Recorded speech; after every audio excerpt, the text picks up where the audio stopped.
Hello everyone. मोल concept के IIT JEE के previous year आए हुए क्वेश्चंस को इस वीडियो में निपटाएंगे। आइए फटाफट से स्टार्ट करते हैं गाइस। मैं आपको बता देता हूं, यदि अभी तक आपने मेरे channel A to Z chemistry को अभी तक सब्सक्राइब नहीं किया है तो प्लीज सब्सक्राइब कर लीजिए, क्योंकि एक लौता प्लेस है जहां आपको प्रीवियस ईयर आईआईटी जेईई के सॉल्यूशंस, डिटेल्ड सॉल्यूशंस मिलते हैं। आप देख पा रहे हैं बहुत सारी वीडियोस यहाँ अपलोड हो चुकी हैं, चैप्टर वाइज आईआईटी जेईई के प्रीवियस ईयर क्वेश्चंस का सॉल्यूशन है। A to Z केमिस्ट्री को आप जरूर सब्सक्राइब करें, जिसकी लिंक वीडियो के डिस्क्रिप्शन में है। अब देखो, मैं आपको पहले थोड़ा सा एनालिसिस बता देता हूँ। हम यही ट्रेंड को फॉलो कर रहे होते हैं, हर चैप्टर के सॉल्यूशंस को देखने से पहले ट्रेंड को देख रहे होते हैं। 2023 में दो क्वेश्चंस आए, 22 में एक क्वेश्चन, 20 में एज सच कोई क्वेश्चन नहीं था, 21 में सॉरी कोई क्वेश्चन नहीं था, 20 और 19 में एक ही क्वेश्चन आया, 18 और 17 में एज सच कोई क्वेश्चन देखने को नहीं मिला, फिर एक क्वेश्चन आया, 15 में कोई क्वेश्चन नहीं था, 14 में एक क्वेश्चन, 13 में कोई भी क्वेश्चन नहीं, 12 में एक क्वेश्चन। यानी आप कह सकते हैं इसकी वेटेज एक से कम क्वेश्चन की है। मतलब क्वेश्चन आ भी सकता है और नहीं भी आ सकता। ठीक है, बट जो लास्ट ईयर का क्वेश्चन था वो थोड़ा सा अच्छा था, लास्ट टू लास्ट ईयर वाला भी अच्छा था। पर हम जितने भी क्वेश्चंस आए हैं उसको देखते हुए चलते हैं। 2023 में जो ये क्वेश्चन था, कुछ लोग इसे मूल कंसेप्ट में बता देते हैं, कुछ लोग इसे पी ब्लॉक में ही रखते हैं, क्योंकि रिएक्शन पी ब्लॉक की है। बट ठीक है, हम सीखते हुए चलते हैं क्या है, क्योंकि कैलकुलेशन मूल कंसेप्ट वाली है तो मैंने इसको यहाँ पे कंसिडर कर लिया है। Di methyl dichlorosilane. अब देखो दोस्त, सिलेन का फॉर्मूला जो रहता है ना, SiH4 रहता है। अब उसके अंदर ना क्या करना है, चार हाइड्रोजन हटाकर दो क्लोरीन लगाने हैं, और क्या लगाने हैं, दो मिथाइल। सिर्फ इतना ही काम करना है क्या? आइए तो करते हैं। हम सबसे पहले जो इसका फॉर्मूला लिख रहे होंगे कुछ ऐसा लिख दूं क्या? आप ध्यान से सोचे तो, डाई तो मिथाइल है तो दो तो मिथाइल लगा दिए, और डाई क्लोरो है दो तो क्लोरीन लगा दिए, क्या ये फॉर्मूला बन गया? अब सोचो इसका मॉलिक्यूलर वेट कितना गिवन है सर, 516 ग्राम। ठीक है जी, इसका मॉलिक्यूलर वेट आपको 516 ग्राम है, इसका मास रहता है 129। तो मोल्स निकालने क्या, 516 डिवाइडेड बाय 129, इसके 4 मोल्स आ गए। चलो, इसके 4 मोल्स हमारे पास हैं। अब वो सवाल वाला कहता है वाटर के साथ जब रिएक्शन होगी, दोस्त जब इसकी वाटर के साथ रिएक्शन होती है ना, वाटर के साथ, तो आपको करना कुछ नहीं, आपको ना Cl हटाकर OH लगा देना है। Cl हटाकर OH लगा देना है, OH लगा दिया सर, ठीक है आप कह रहे हैं। उसके बाद कहता है कि जब इसके फाइनल प्रोडक्ट जो बनता है ना, एक टेट्रामेरिक साइक्लिक प्रोडक्ट बनता है। सुनना, टेट्रामेरिक, टेट्रा मतलब चार, मेरिक मतलब मॉलिक्यूल, चार मॉलिक्यूल कंबाइन हो जाएंगे। अब मैं आपको बताता हूँ चार मॉलिक्यूल कंबाइन होकर कंपाउंड बनेगा कैसा, कुछ इस तरह से। सिंपली वाटर का रिमूवल करके साइक्लिक रिंग बना रखी है। कंफ्यूज मत होना, वाटर का रिमूवल करके साइक्लिक रिंग बना रखी है। मैं आपको एक एग्जांपल बताता हुआ भी चलूंगा, आप समझ जाएंगे मैं कहना क्या चाह रहा हूँ, क्योंकि आप मुझे समझदार लगते हैं। देखना, दो ये मॉलिक्यूल्स अगल बगल रख दूं तो क्या यहाँ से वाटर का रिमूवल कर दूं? ठीक है, नीचे भी एक मॉलिक्यूल ऐसा ही रख देता हूँ। बहुत आराम से सीखना, क्योंकि बहुत आसान पार्ट है, बट हाँ आना चाहिए अपनों को ये कहना क्या चाह रहा है। यहाँ पर एक और मॉलिक्यूल, टेट्रामेरिक यानी चार मॉलिक्यूल होने चाहिए दोस्त। टेट्रामेरिक का मतलब है चार मॉलिक्यूल। मैं हर क्वेश्चन को बहुत डिटेल्ड एक्सप्लेनेशन दे रहा हूँ, ताकि आपको कहीं और भटकना ही ना पड़े। आप A to Z केमिस्ट्री से सारा सॉल्यूशन लेकर जाएं, वो भी फ्री ऑफ कॉस्ट। यहाँ से भी सर वाटर का मॉलिक्यूल निकाल दीजिए, सर यहाँ से भी वाटर का मॉलिक्यूल निकाल दीजिए। अब ऐसा करने के बाद आपको जो रिंग बनती नजर आएगी क्या? देखो अब मैं कंपाउंड बना देता हूँ साफ साफ। इस पार्ट में ना, इस पार्ट में क्या हो रहा होगा, अब साफ साफ एक रिंग बना दीजिए। क्या वो रिंग में आपको सिलिकॉन ऑक्सीजन सिलिकॉन लिंकेज नजर आएगी? Silicon oxygen linkage, silicon oxygen linkage, silicon oxygen linkage. ये टेट्रामेरिक हो गया। इसका कितना मोल मिला? 1 मोल मिला। अब सवाल समझना, क्या आप ऐसा सोच सकते हैं क्या, रिएक्शन को बैलेंस करो, यहाँ पे चार सिलिकॉन है तो दोस्त यहाँ पर भी 4 मोल खर्च हो रहे होंगे, इसके भी 4 मॉलिक्यूल लेने पड़ेंगे। क्या मैं ऐसा कह सकता हूँ 4 मोल, ये 4 मोल जो सर्कल वाला है, ये लेंगे जब 1 मोल कंपाउंड बनता है, 1 मोल कंपाउंड बनता है। पर रिएक्शन की यील्ड कितनी बोली है सवाल वाले ने? 75%। तो यार ये दोस्त 1 मोल ना बनते हुए कितना मोल बनेगा? क्या 4 मोल से 1 मोल बनता जब रिएक्शन की यील्ड 100% होती है, बट 75% ही कंप्लीट हो रहा है, तो 0.75 मोल बनेगा क्या? 0.75 मोल बनेगा। सवाल वाला यही तो कह रहा है, 4 मोल गिवन है तो 4 मोल से कितना बनेगा? 0.75 मोल। इस कंपाउंड के मोल हो गए हैं 0.75 मोल। अब आपसे पूछा है वेट, तो कुछ नहीं करना, जब आपको वेट निकालना है तो 0.75, इस पूरे कंपाउंड का molecular weight that comes out to be 296। आपका सॉल्यूशन का आंसर आ जाएगा 222 ग्राम। यानी यहाँ मास कितना आ जाएगा 222 ग्राम। ये जो एक्स कंपाउंड है इसका मास पूछा था। क्या किया, फिर से सुनना, 4 मोल से इसके 4 मोल से 1 मोल बना, हाँ, बट ये तब होता है ना जब रिएक्शन 100% होती है। अब तो 75% हो रही है, तो 4 मोल से 75% ही तो बनेगा 0.75। और हमारे पास भी मोल्स कितने थे, 4, तो इतना बना 0.75। मोल ना पूछते हुए उसने वेट पूछ लिया, तो हमने उसके इस कंपाउंड के एटॉमिक वेट से क्या कर दिया, मल्टीप्लाई कर दिया, मॉलिक्यूलर वेट से मल्टीप्लाई कर दिया, आपके पास आंसर आ गया। क्लियर। अगला क्वेश्चन देखते हैं। हालांकि ये क्वेश्चन भी लोग ऑर्गेनिक में रख रहे होते हैं क्योंकि ऑर्गेनिक की रिएक्शन इसमें काम में आएगी, बट ठीक है, एक बार आपको बता देता हूँ, कोई दिक्कत नहीं है। मेरे को मोल की कैलकुलेशन थी, मैंने इसमें रखा। यूजुअली आप कह सकते हैं 2023 से भी एज सच मोल का कोई डायरेक्ट क्वेश्चन नहीं है, बट हाँ मोल का यूज जरूर करवाया है उसने बहुत। मतलब मोल को आप हल्के में मत लीजिए। अब मैं आगे चल के एक पॉइंट, बहुत इंपॉर्टेंट पॉइंट आपको बताता हूँ, रुको।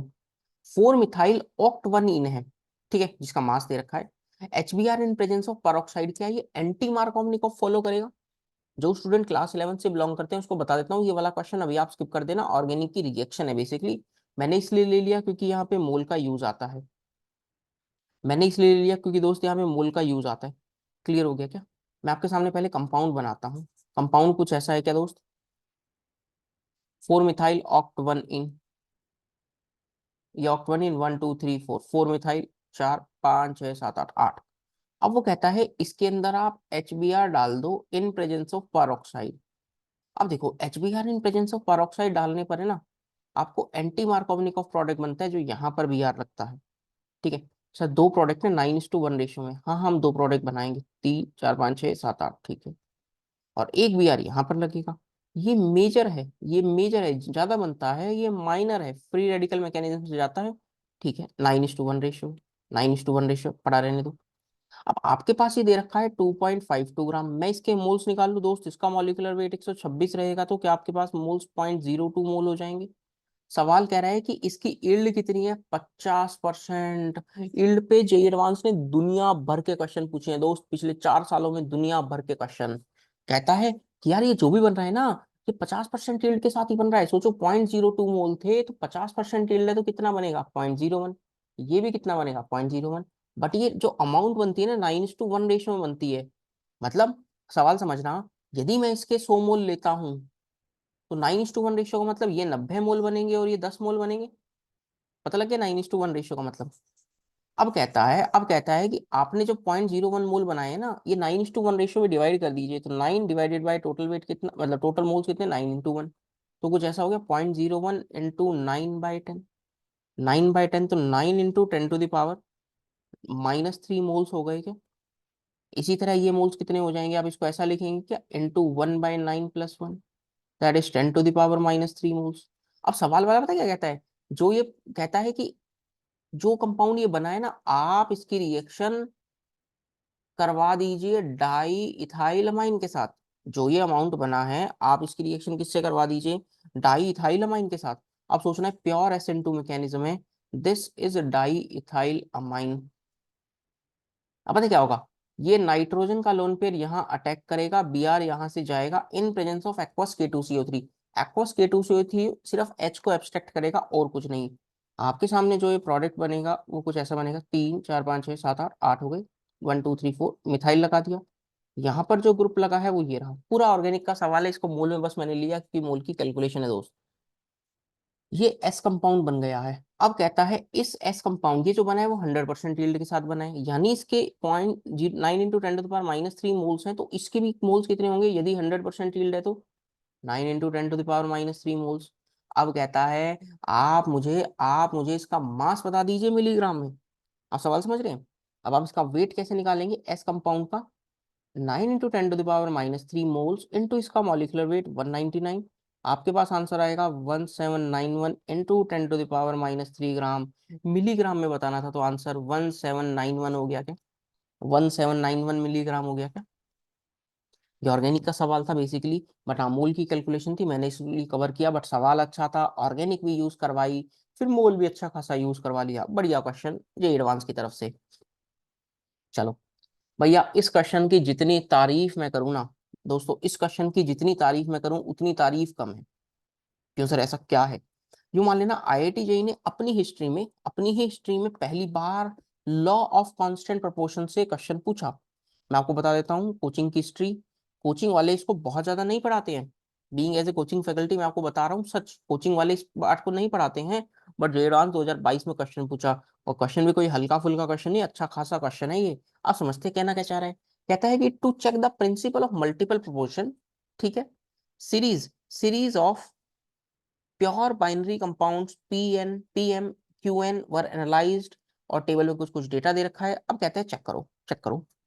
देखो तीन कंपाउंड्स हैं, परसेंटेज ऑफ पी और क्यू, क्या ये 50:50 को 1:1 लिख लूं क्या? 44.5:55.6 को मैं 4:5 ले लूं क्या? और sorry, law of multiple proportion से क्वेश्चन है, 40:60 से मैं इसको 4:6 ले लूं क्या? अब ध्यान से सोचो, 1:1 को मैं 4:4 लिख लूं। किसी एक का मास आप फिक्स कर देना, किसी एक का मास फिक्स कर दें तो दूसरे का मास होल नंबर रेशियो में आ रहा है। This is law of law of multiple proportion. Law of multiple proportion से क्वेश्चन आया है, सबसे पहले ये पता लग गया। अब सोचते हैं, अब हम एक एक पार्ट को सीखते हैं दोस्त। बहुत बढ़िया क्वेश्चन है, आप अटेम्प्ट करना मेरे साथ। कहता है यदि तीन वाले कंपाउंड का एम्पायरिकल फॉर्मूला P3Q4 है, तो एम्पायरिकल फॉर्मूला 2 का कितना होगा? चेक करना मेरे साथ, चेक करना दोस्त। ए ऑप्शन को मैं चेक करवा रहा हूँ। थर्ड वाले कंपाउंड का यदि फॉर्मूला P3Q4 है, तो उसका मास कुछ ऐसा लिखोगे, 3 times of mass of P upon 4 times of mass of Q। पूरा सॉल्यूशन में डिटेल दूंगा, आप समझ लेना भैया। बहुत शानदार ये वीडियोस में रिकॉर्ड कर रहा हूँ सिर्फ आप लोगों के लिए। मास ऑफ क्यू, क्या इसका मास का रेशो, क्या इसका थर्ड वाले कंपाउंड का मास का रेशो 40:60 है क्या? 40:60 है क्या दोस्त? यहां से mass of P bye mass of Q का वैल्यू 8/9 आ गया क्या? 8/9 आ गया। यदि टू वाले कंपाउंड का, कहता है टू वाले कंपाउंड का फॉर्मूला बताओ, यदि टू वाले कंपाउंड का फॉर्मूला P3Q5 होता, यदि पी वाले टू वाले कंपाउंड का फॉर्मूला P3Q5 होता, तो आप ऐसे लिखते 3 × mass of P upon 5 × mass of Q, ऐसे ही लिखते ना। तो इसका वैल्यू कितना है सेकंड वाले कंपाउंड के लिए जो डेटा है मास का? 44.5 डिवाइड बाई 55.6। और दोस्त यहाँ से सॉल्व करके तो आता है एम पी और एम क्यू का फॉर्मूला, जो जो रेशो आता है वो तो 8:6 आता है। यानी कि यदि दोनों का फॉर्मूला सही होता तो ये मास का रेशो, इनके मास का रेशो तो सेम आना चाहिए था ना, 8/9, और यहाँ रहा 8/6। यानी ये बात तो गलत हो गई क्या? तो ये आंसर तो गलत हो गया यार, ये तो गड़बड़ हो गई। चलो कोई नहीं, सेकंड ऑप्शन पर आते हैं। कहते हैं थर्ड वाले का फॉर्मूला यदि P3Q2 है और P का वेट 20 है, तो Q का वेट 45 होगा क्या? चेक करते हैं थर्ड वाला फॉर्मूला। तो उस थर्ड वाला फॉर्मूला क्या हमारे पास P3Q2 है क्या? हाँ सर, P3Q2 है, तो आप इसको ऐसे लेंगे 3 times of mass of P। Mass of P कितना है? 20 divided by 2 times of mass of Q, मुझे नहीं पता। बट थर्ड वाले कंपाउंड के लिए रेशियो कितना है? 40/60। दोस्त यहाँ से आप सॉल्व करेंगे तो मास ऑफ Q आपके पास 45 आ जाएगा। यानी ये बात तो सही हो गई क्या? ये बात सही हो गई। चलो अब सेकंड ऑप्शन पे चलते हैं, थर्ड ऑप्शन पे चलते हैं। मल्टीपल करेक्ट क्वेश्चन था, क्वेश्चन में अच्छा खासा मेहनत करवाया। अब देखो मैं आगे ले रहा हूँ। थर्ड वाले ऑप्शन में कहता है यदि, थर्ड वाले ऑप्शन पे आ रहे हैं, सेकंड कंपाउंड का फॉर्मूला पी क्यू है, तो वन वाले का क्या P5Q4 है। अब देखो वन वाले, सेकंड वाले के लिए लिख रहा हूँ 1 × mass of P upon 1 × mass of Q। क्या ये रेशो फर्स्ट वाले कंपाउंड के, सेकंड वाले के लिए 44.4 डिवाइडेड बाई 55.6 है क्या? तो क्या यहाँ से mass of P upon mass of Q आपके पास यही आ गया क्या? रफली 4/5, ये जो हमने लिखा था 4:5। हाँ सर ये आ गया। चेक करो फर्स्ट वाले कंपाउंड के लिए, फर्स्ट वाले का फॉर्मूला है P5Q4। तो आप ऐसा लिखेंगे 5 times of mass of P upon 4 times of mass of Q का फर्स्ट वाले के लिए रेशियो 50:50 है। तो क्या दोस्त यहाँ से भी mass of P bye mass of Q आपके पास 4/5 ही आ रहा है। दोनों से सही आ रहा है, यानी थर्ड ऑप्शन भी आंसर हो गया। दिखा, जेई ने इस क्वेश्चन में कितनी मेहनत करवा ली है दोस्त। कोई नहीं, एटॉमिक वेट पी और क्यू का 70:35 है, तो फॉर्मूला बता दो वन का। डी ऑप्शन में यहाँ सॉल्व कर रहा हूँ।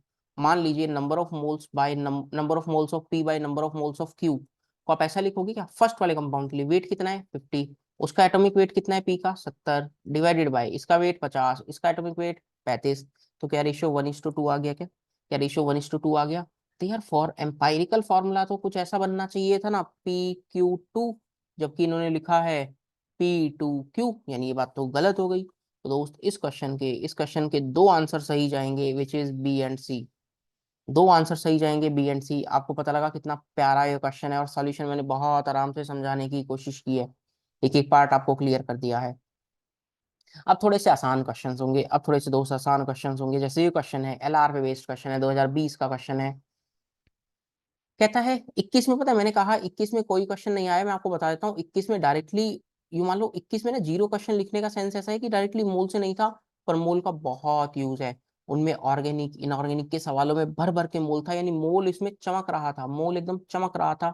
वो क्वेश्चन मैं यहाँ इसलिए नहीं ले रहा क्योंकि वो पूरे के पूरे पी ब्लॉक और ऑर्गेनिक की रिएक्शंस में जाएंगे, बस ये रीजन है और कोई रीजन नहीं दोस्त।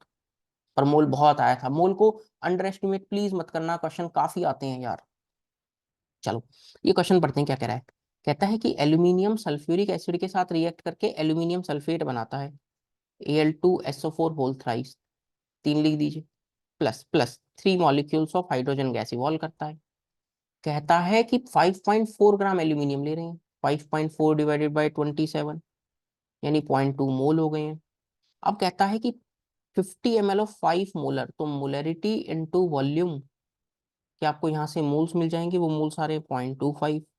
इन दोनों में एक से ज्यादा रिएक्टेंट है, तो आप ये चेक करेंगे एलआर कौन है। आप देख पा रहे हैं एलआर H2SO4 है। कैसे चेक करते हैं एलआर, ऐसे 0.2 divide by स्टोइशियोमेट्रिक coefficient, 0.025 divide by स्टोइशियोमेट्रिक coefficient. जो कम आया, जो लीस्ट आया, वो एलआर हो जाता है। चलो अब देखो, 3 मोल से 3 मोल बन रहे हैं, तो 0.025 से 0.025 मोल बनेंगे। हाँ जी, ये H2 के मोल्स आ गए। तो आप यहाँ पर PV equals to NRT use कर सकते हैं, आइडियल गैस इक्वेशन, क्योंकि गैस के मोल्स आ गए हैं।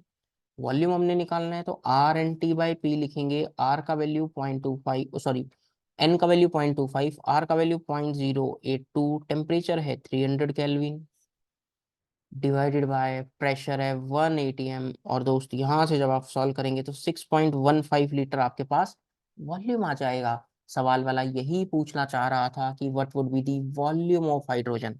ये एक आसान क्वेश्चन है, मैं इसको टफ क्वेश्चन की कैटेगरी में नहीं बोलूंगा आपको, आसान क्वेश्चन। आइए 19 वाला क्वेश्चन को निपटाते हैं। कहता है यूरिया का मोल फ्रैक्शन आपको दे रखा है 0.05। देखो यूरिया का मोल फ्रैक्शन है 0.05, कंसंट्रेशन टर्म से तो बहुत क्वेश्चंस आते हैं, बहुत क्वेश्चंस। क्या आप इसको ऐसे लिखेंगे क्या, यूरिया के मोल्स अपॉन टोटल मोल्स। अब देखो 0.05 यूरिया के मोल्स मुझे नहीं पता, एन लिख लिया, अपॉन पानी कितना दे रखा है 900, तो 900/18 पानी के मोल्स हो गए। यहाँ से सॉल्व करेंगे ना, तो आपको मोल्स जो मिलेंगे that would be 50/19, that would be 2.63। क्या यूरिया का मोल्स आ गया क्या, यूरिया के मोल्स आ गए क्या। डेंसिटी अब आपको गिवन है 1.2, पूछा है मोलैरिटी। दोस्त मोलैरिटी ऐसे ही लिखी जाती है क्या, कैसे, moles of solute volume of solution ml के अंदर इनटू 1000, मोल्स कितने हो गए 2.63, डिवाइडेड बाय। अब देखो, अब आपके पास वॉल्यूम ऑफ सॉल्यूशन लिखना है। मैं सबसे पहले एक बार मास ऑफ सॉल्यूशन लिखकर बता दूं ताकि आपको डाउट ना रहे। मास ऑफ सॉल्यूशन ऐसे लिखोगे ना, weight of solute plus weight of solvent. Solute का वेट कितना है 2.63 into molecular weight 60, plus solvent का वेट कितना है 900, ये मास आ गया।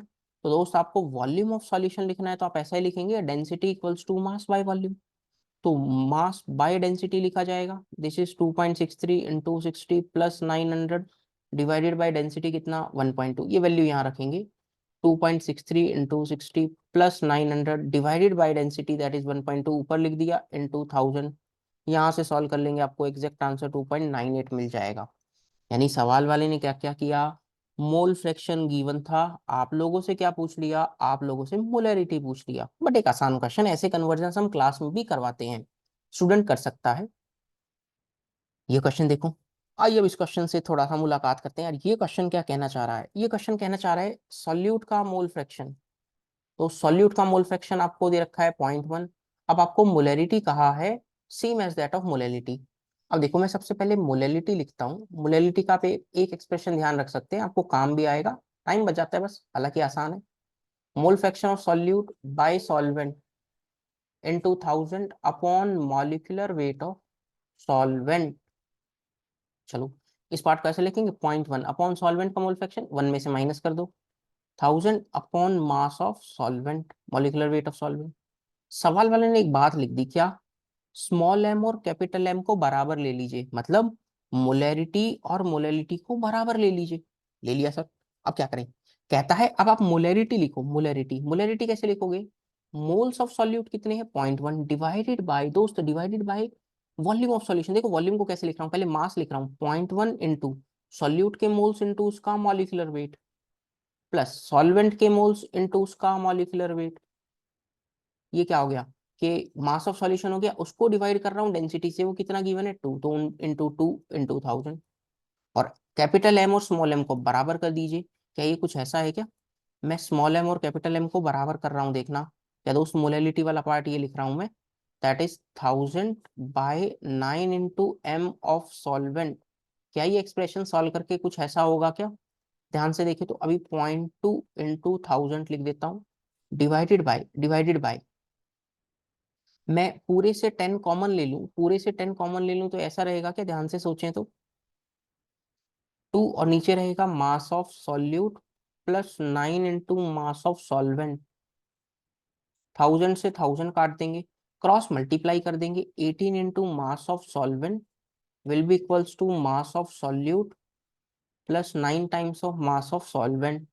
क्या दोस्त ये वाला पार्ट इधर आ जाएगा तो 9 times of mass of solvent will be equals to mass of solute हो गया क्या? आपसे सॉल्यूट बाय सॉल्वेंट का रेशियो पूछा है तो mass of solute divided by mass of solvent, आपके पास 9 आ गया क्या? बहुत आसानी से। और इस क्वेश्चन का आंसर भी 9 दे रखा था। पता लगा क्वेश्चन कैसे करना था? आई होप आपके सामने ये पार्ट भी क्लियर हो गया होगा। तो दोस्त मैं यही पॉइंट बताना चाह रहा हूँ कि क्वेश्चंस बहुत ज्यादा टफ नहीं है, बट हाँ क्वेश्चन मेहनत करवाएंगे, क्योंकि ये सवाल जेईई एडवांस का है दोस्त, इसलिए आप इसे हल्के में मत लेना। आप सारे पार्ट को अटेम्प्ट जरूर करना। इसीलिए मैं सारे डिटेल्ड सॉल्यूशन आप तक पहुंचाने की कोशिश कर रहा हूँ, ताकि आपको एज सच बहुत ज्यादा कोई दिक्कत ना रहे। अब अगला क्वेश्चन देखो यार, अगला क्वेश्चन भी बड़ा मजेदार और थोड़ा सा चैलेंजिंग सा लगता है। क्यों सर, इसमें ऐसा चैलेंजिंग क्या है? कुछ तो चैलेंजिंग है इसमें। क्या है अब समझना। कहता है H2X का मॉलिक्यूलर वेट आपको दे रखा है, डिसॉल्व किया है सॉल्वेंट में जिसकी डेंसिटी है 0.4, सॉल्वेंट की density. Assume no change in volume upon dilution. ये बहुत इंपॉर्टेंट लाइन है सवाल के लिए। No change in volume of dilution का मतलब है कि वॉल्यूम ऑफ सॉल्यूशन बराबर वॉल्यूम ऑफ सॉल्वेंट बराबर 1000 ml। इतना ग्राम पर ml है ना, मैंने 1000 ml मान लिया। अब मोलैलिटी, आपको मोलैलिटी बतानी है 0.2 मोलर सॉल्यूशन की, तो क्या यहाँ से दोस्त मोलैरिटी ऐसी हो गई क्या? 3.2, 3.2। अब मैं क्या ऐसा लिख सकता हूँ? अब ध्यान से सोचें तो मास ऑफ सॉल्वेंट क्या होगा? Volume of solvent into density of solvent. ऐसा ही लिखेंगे ना। वॉल्यूम कितना है? 1000, डेंसिटी कितनी है? 0.4। क्या 400 ग्राम आ गया क्या आपके पास? 400 ग्राम। अब आपको तो दोस्त मोलैलिटी लिखनी है, मोलैलिटी लिखनी है। मोलैलिटी के लिए मोल्स कितने हैं? मोलैलिटी का मतलब यही होता है क्या, कितने मोल्स 1 लीटर में? तो मोल्स कितने हो गए? 3.2 upon weight of solvent 400 into 1000, और आप पाएंगे आंसर 8 आ चुका है। तो सर ये मॉलिक्यूलर वेट 80 का 4 डालूं? 4 ही डाल लीजिए, इसका यूज ही नहीं आया, इसका इस सवाल में यूज ही नहीं आया। देख रहे हैं ब्यूटी जेईई एडवांस की? आपको मजा आ रहा होगा इस सवाल करके। आइए क्वेश्चन और निपटाते हैं। 2012 का क्वेश्चन है। ये क्वेश्चन भी कई बार स्टूडेंट्स को थोड़ा सा चैलेंजिंग लगता है, बट आसान है। कहता है डेंसिटी ऑफ स्टॉक सॉल्यूशन, कोई एक स्टॉक सॉल्यूशन है, उसका डेंसिटी 1.25 ग्राम पर ml है। मैं आपको बता देता हूँ, आप ये फॉर्मूला जरूर याद रखना, हम क्लास में बताते भी हैं। That is percentage W/W into 10 into density divided by molecular weight of solute. ठीक है। परसेंटेज W/W कितना है? 29.2, डेंसिटी 10 ये into 10 into density that is 1.25 divided by solute का मॉलिक्यूलर वेट HCl है तो 36.5 हो गया। तो यहाँ से एग्जैक्टली सॉल्व करके आंसर 10 आ जाएगा। क्या स्टॉक सॉल्यूशन की, क्या इस स्टॉक सॉल्यूशन की मोलैरिटी आ गई? अब कहता है कि उस स्टॉक सॉल्यूशन का वॉल्यूम बताना है, ताकि हम इस सॉल्यूशन का वॉल्यूम, इतने मोलर इतने वॉल्यूम का सॉल्यूशन प्रिपेयर कर पाए। तो आप ऐसा लिखेंगे क्या, M1V1 equals to M2V2। M1 कितना है जो आपने निकाला है? उस स्टॉक सॉल्यूशन का वॉल्यूम मुझे नहीं पता, इंटू वी कर दीजिए। नहीं पता तो इंटू वी कर दीजिए। दोस्त नई सॉल्यूशन की मोलैरिटी कितनी है? 0.4, उसका वॉल्यूम कितना है? 200 ml। तो दोस्त क्या यहाँ से सॉल्व करके 8 ml आपके पास आंसर आ गया क्या? पहले स्टॉक सॉल्यूशन की डेटा से मैंने मोलैरिटी निकाली, फिर M1V1 बराबर M2V2 करते हुए मैंने यहाँ पर वॉल्यूम निकाल लिया। पता लगा ये क्वेश्चन क्या था। आई होप आपको क्लियर हो गया होगा। एंड दोस्त, इसी के साथ हमने सारे जेई एडवांस में पिछले 10 सालों में जो जो क्वेश्चंस आए हैं विद एनालिसिस मैंने आपको बता दिया है। 21 में मोल ने धमाकेदार क्वेश्चंस पूछे थे, वो इसलिए नहीं है क्योंकि वो पी ब्लॉक और इनकी इनकी रिएक्शंस में आ रहे हैं दोस्त, बस इसलिए क्वेश्चन लिया। बाकी हर तरह का क्वेश्चन जो पिछले सालों में आया है, ये क्वेश्चन जैसे इनऑर्गेनिक ऑर्गेनिक के थे, बट मैंने यहीं पर ही बता दिए ताकि आपको पता रहे। आप A to Z chemistry Anirudh Walia के इस यूट्यूब चैनल को जरूर सब्सक्राइब कर लीजिए दोस्त, क्योंकि इसमें मैं बता रहा हूँ, इसमें कुछ नया नहीं कर रहा। मैं IIT जेईई में आए हुए सारे प्रीवियस ईयर सॉल्यूशंस को आपके सामने रख रहा हूँ, डिटेल्ड सॉल्यूशन। आप हर वीडियो को देखें, हर वीडियो का ड्यूरेशन लगभग 45 मिनट्स के अंदर हो जाता है। हम 10 सालों के क्वेश्चंस लगभग इतने में निपटा लेते हैं, 10-12 क्वेश्चंस रहते हैं, इतने में निपट जाता है। आप हर वीडियो को देख लीजिए और इससे पहले कुछ और करने की खास जरूरत है नहीं। आप अपने दोस्तों के साथ भी सेशन शेयर कर सकते हैं जिसमें आपको मिलते हैं प्रीवियस ईयर IIT जेईई के सॉल्यूशंस। आप जरूर इस यूट्यूब चैनल को सब्सक्राइब करें, अपने दोस्तों के साथ भी शेयर करें। एक्सक्लूसिव चैनल है जहां आपको एक शॉट में प्रीवियस ईयर सॉल्यूशंस मिलेंगे। And good luck for your JEE advance.